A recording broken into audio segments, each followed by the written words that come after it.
देखिए आज की डेट में जो लड़ाई ट्रंप ने ईरान के साथ स्टार्ट की है, ये ऐसा नहीं है कि बस ट्रंप के मन में आया और उसने ईरान पे बॉम्ब गिराना चालू कर दिए। पिछले कई दशकों से यूएस में जितने भी प्रेसिडेंट आए, president Biden, Obama, Bill Clinton, इन सब ने बिलियंस ऑफ डॉलर लगा के हर वो तरीका अपनाया ईरान से निपटने के लिए। अब यहाँ पे क्वेश्चन ये है कि ये सारी चीजें हो क्यों रही हैं? ये न्यूक्लियर टेक्नोलॉजी तो यूएस ने खुद ईरान को उठा के दी थी, तो ऐसा क्या बदल गया यूएस के सामने कि अब वो इसी न्यूक्लियर को ईरान से हटाने के लिए किसी भी हद तक जाने को रेडी है? और आज ये जो ईरान के ऊपर यूएस हमला कर रहा है, हमला तो यूएस ने किया है, लेकिन ईरान यूएस को छोड़ के यूएई, सऊदी, इन गल्फ कंट्रीज पे हमला करना क्यों स्टार्ट कर दिया?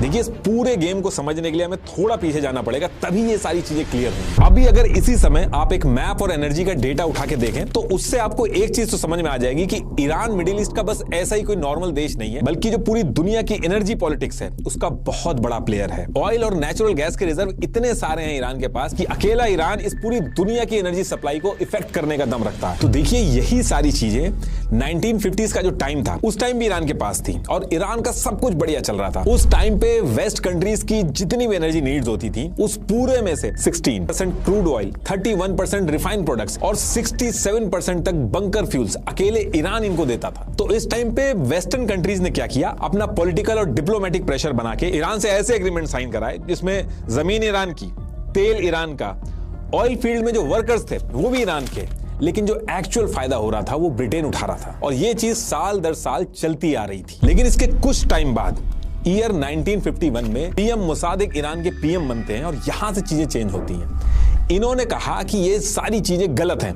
हमारी जमीन है, ऑयल हमारा है, इस पे पहला हक भी हमारा होगा। इन्होंने आके ईरान के ऑयल को नेशनलाइज कर दिया, मतलब कि अब जो ईरान का ऑयल है उसका असली प्रॉफिट ईरान के लोगों को मिलेगा, ब्रिटेन और वेस्ट कंट्रीज जो है उनको कम मिलेगा।